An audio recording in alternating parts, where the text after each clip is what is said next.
Hello everybody and welcome back to the channel. You're watching Indigo Tech Tutorials, and in this video I want to show you something really cool that you can do in the Ruby programming language. And you can really probably do this in a lot of programming languages, but I just want to show you exactly what you can do with the built-in libraries in Ruby. So what's the topic of this video? I want to show you how you can build a web site or web application without using any web framework. So it's like you're building a website without a framework, which is something for a long time I had no idea how to do. And I honestly thought it would be very, very difficult because we have all these frameworks to choose from when you want to create a web application, but to learn those frameworks, it takes a lot of time and effort that you have to put in to actually get comfortable and to understand even just a little bit of what's going on inside the web framework. But I want to show you guys how you can build your own website just using pure Ruby and not using any framework. So technically it should be a little bit simpler, and it will be simpler, but it can also be kind of like a scary thing to get into. But I want to show you guys how to do that. So I'm going to go to the terminal first of all. And what we're going to do is we are going to create a folder for our app. So I'm going to put this in my YouTube apps folder. And because we're not using Rails, we're not going to do any sort of like Rails new command or any sort of generator to create the app. We're just going to start from scratch with completely nothing. So we can just use a built-in terminal command like make dir to make a directory. So you can say mkdir, and let's call this Ruby website. So that's the name of our folder, and I'm going to make that directory, and then we can cd into the folder. And inside of here, let's just go straight to VS Code so we can get out of the terminal, unless you like working in the terminal. I mean, I enjoy it, but when it comes to editing files, I usually just go for a text editor. So boom, just like that, we're inside of our folder, inside of the text editor. We can kind of just zoom in here. And what we're going to do is we're going to create a new file, and we can just call this app.rb. And boom, this is just a Ruby file. So there's nothing special about it. It doesn't have any, we don't have any libraries here yet. We just have Ruby. And we can test if this works by doing the standard hello world message. So we can say puts, and then we're going to pass in a string, so we can put quotes and say hello world, just like this. And then now we can try to run this Ruby file. So to run it, we can do that from the terminal again. So if we go back over here, we can type Ruby, and then we can put the name of the file, which is app.rb. And just like that, we're running our Ruby file, and we get the message hello world, which means everything is working correctly. So the next thing that I want to do is go back to our app, and I want to show you guys how to use the built-in web server in Ruby, which is called WEBrick. So to use WEBrick, we have to require it, and then there's some code inside of it that will start the server, and then we can add in listeners for certain URLs. So when you go to a certain URL in the browser, you can render some content, which you can just do it, you can just pass it back as a string, or you can even have your own file that you read. So that I've done something like that before. But to get more information about WEBrick, because I don't really remember all the methods and stuff, I'm just going to look up the WEBrick documentation. So right here, this is like Ruby doc, which isn't going to be the most informational. I mean, it is informational, it has all the methods, but it doesn't really show you how to use it. So I think if I go to the GitHub page, they might have a better explanation here.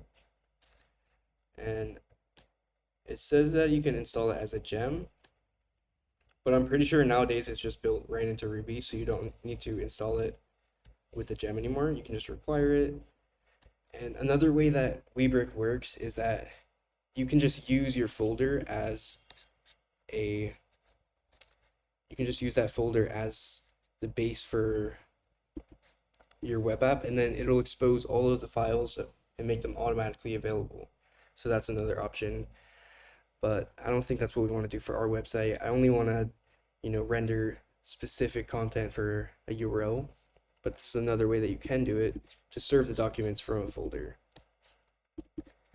And then it shows you how to start the server and everything, but there's really not much information further than that. So I'm going to look at this Heroku guide. No, not really much information. But I have used this before.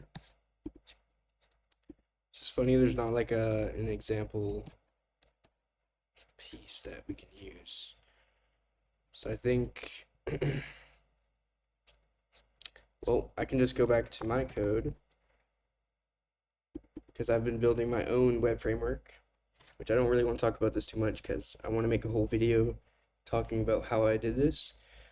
But what I can do is I can go here and look at my server and just see what we're doing. So yeah, this kind of explains it pretty simple.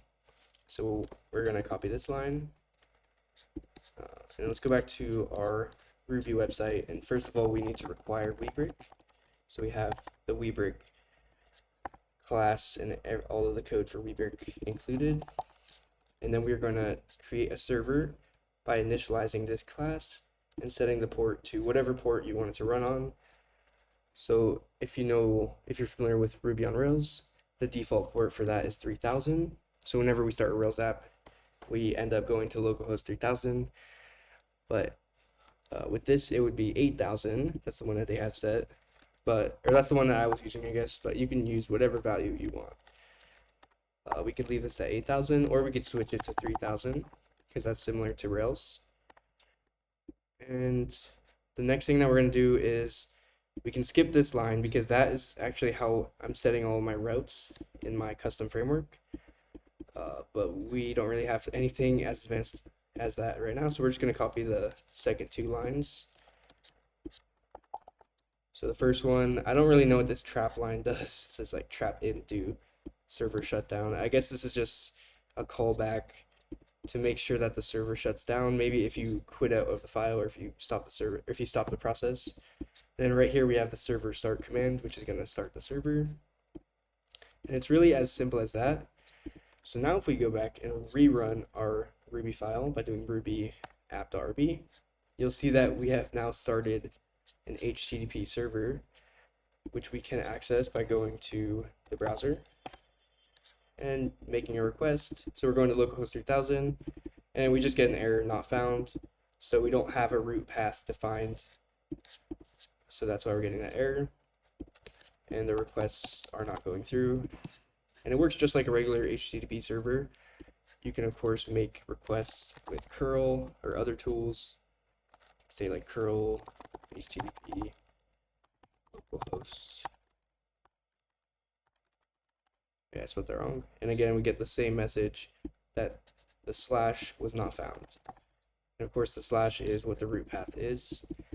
And if we want our app to respond with, some content, we have to define those routes.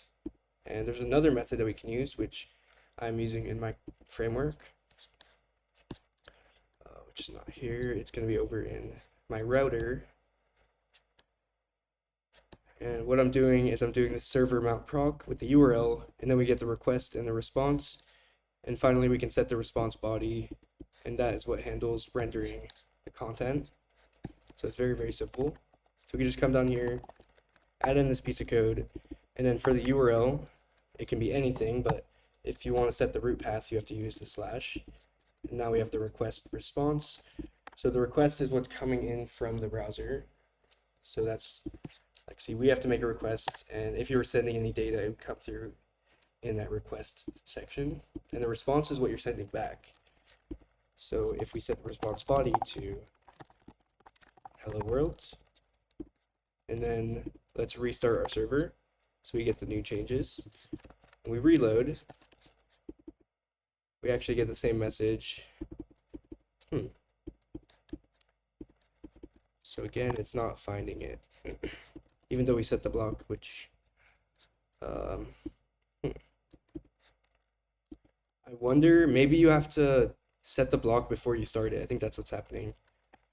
So yeah, I had the order wrong. So we have to start it after we set up all of our routes right here. So let's restart our app. And boom, we get the hello world message. So just like that, we have our own web server set up accepting requests. So I think that's very, very cool that you could do this. That's why I took this. Once I figured out you can just use the web server and it's so easy, I've been building a whole framework around this just as like a simple MVC framework, and it's just a lot of fun for me. So right here we can, render some HTML right here. So that's cool. We can use a string. We can also use like a multi-line string. If you've seen this in Ruby, you can do 3 quotes, and now you have a multi-line string. And we could actually like put some HTML here. Like now we set a header. Reload. I think we do have to restart the server again. And boom, now we're rendering HTML into the page directly. So that's pretty cool. You could do it in line right here. And we could actually like do some code this way, but obviously this isn't the most comfortable place to write your code. So what you'd likely want to do is you'd want to have a separate HTML file that you render. So why don't we just do that? So over in our folder, we can create a folder to contain our pages or views, our templates, whatever you want to call them. Or we could just, create the files right here next to the app. I guess to keep it simple, let's just create our first file, and then if we want to organize it later, we can move it into a folder. So yeah, simply what I want to have is I want to have our home page, and I want to render it for this URL, which is the root path, right? So we can create a new file, and we just call this home.html. It's just going to be a regular HTML file. And inside of here, we're going to want to add the boilerplate HTML setup. And in VS Code, you can just type the exclamation mark, and then there's a little helper which will generate this boilerplate HTML code, which is important because this is how you structure, every website. You're going to have the body section, you're going to have the head section, and inside the head you can include different like resources like your styling, your CSS, and your JavaScript. So yeah, we now have this basic page, and inside the body is where you put all of your content for your website. So we can put our H1 here, just say something like hello world, and then let's go back to our app.rb, and where we're setting the response body, I want to set this to load up this file, right? And the way that I want to do that is I'll just use the file.read command, which will read a file, and we just have to pass in a path. So I'm going to use the relative /home.html, and simply it'll just set the response body to this file's content. If we restart, boom, it works exactly the same way, except for now we have our hello world message inside of this HTML template, which is good. And yeah, that's really how simple it can be. Now from here, we have this HTML setup. We can change things, like we can set the title. So if I change this to something else, and one cool thing is once you put it inside of a template file, you don't have to restart your server, because as you can see, it's dynamically reading this file. So as you change your file and you reload in the browser, you don't have to actually restart your server. So that's a good thing. And let's say that we want to add some CSS. To do that, we can just use a link tag. Or not, I think it's link, right? Link with a, now I forget. So I'm going to look it up. HTML include CSS file. I have to look this up a lot because I just forget. I think it's just like a link tag. Oh, look, a link, and you have to do little bit something. So we have our rel style sheet and then our href, which is the path to our CSS file. Now this is another interesting thing with WeBrick and with building these websites I've noticed. So if we want to be able to access this CSS file, we're going to actually have to host it ourselves using our server block. So that's another interesting thing, because this is going to try to make a request in the browser for the CSS file, but because it won't be available by default, it's going to have a problem. But I'm just going to show you guys what I mean. So if I were to create like an app.css file, which I'm going to do right now, so we have our new file app.css, and let's just try to like change the body background color to blue, something very obvious. And let's go back to the home page and let's try to include this by saying like /app.css, and let's see if that works. The relative include, and well, I don't see the page changing to blue, so I do not think that that works. And if we go to the network tab, well, we can see that the request is being made. It says okay, but when you look at what that is, the content is actually just the website. So see, it is making a request in the browser for the CSS file, and it's not there because inside of our app.rb, the only path we're listening for is the root path. So every request that you make is only going to show hello world, and it's not going to render anything else. So if you want to have that CSS file be available at this href, at this URL, you need to host it yourself. And we can do that just by adding our own, mount proc /app.css. So the same exact thing. And now we'll set the response body to file.read./app.css. So it's as simple as that. We are now accepting requests to this URL and then rendering this CSS file. And we probably also want to set the response or the content type. So we can say res content type, because we don't want the app to think that it's an HTML response. So we want to say text/CSS. So it knows that it's going to be a CSS file that it's rendering. And now, if you reload, it works. We have the blue background, so we're now including the CSS file, and we're hosting it, which means if you go to localhost 3000 /app.css, you'll see that you get your CSS right here. So that's very, very cool. And boom, that's how you can add CSS in your custom website. Very nice. So from here, if we wanted to, we could just keep going, build a website. I don't really know what I want to do for this website, but yeah, we can keep going, or I could just leave it at that. That's how you build a website using the built-in WEBrick library.